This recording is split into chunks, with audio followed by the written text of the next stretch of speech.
కానీ అందరూ కలిసి ఒక్క రౌడీ ఎమ్మెల్యేకి భయపడాల్సి వస్తుంది. అక్కడ గంధి సీన్ పోవాలి, గంధి శ్రీనివాస్ని అక్కడి నుంచి తరిమేయాలి.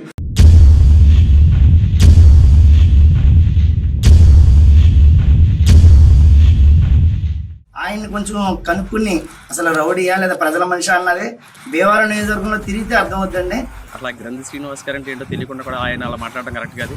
ఈ రోజు పవన్ కళ్యాణ్ వచ్చి ఎలక్షన్ ముందు వచ్చి ఈ రకంగా మాట్లాడడం చాలా తప్పండి. గ్రంథి శ్రీనివాస్ గారికి ఆయన అపర కోటేశ్వరుడు అండి. ఆయనకి డబ్బుతో పని ఉందండి. ఆయనకి ఇవాళ ప్రజలంటే ఆయనకి ఎంతో ఇష్టం. ఆయనకి ప్రజలతో మమ్మల్ని పనిచేయడం అంటే చాలా ఇష్టం ఆయనకి. అంతేగాని ఆయనకి డబ్బుకి ఆశించి ఇంకోటి ఆశించి చేసే టైప్ మనిషి అయితే ఆయన కాదండి. కరోనా టైంలోనంటే కనీసం నియోజకవర్గం ప్రజలు ఎక్కడున్నారని కూడా తెలియకుండా, కనీసం వాళ్ళు ఏం చేస్తారో తెలియకుండా ఈరోజు వచ్చి ఓటు అడిగితే ప్రజలు మాత్రం ఎలా వేస్తారండి? ప్రజలు కూడా దాన్ని పరిస్థితులు కూడా కరోనా టైంలో ఎవరు పేద ప్రజల పక్షాన ఉన్నారో, ఎవరైతే వాళ్ళకి ఇబ్బంది లేకుండా చూసారో వాళ్ళని ఖచ్చితంగా సపోర్ట్ చేస్తారని మేము అయితే అనుకుంటున్నామండి.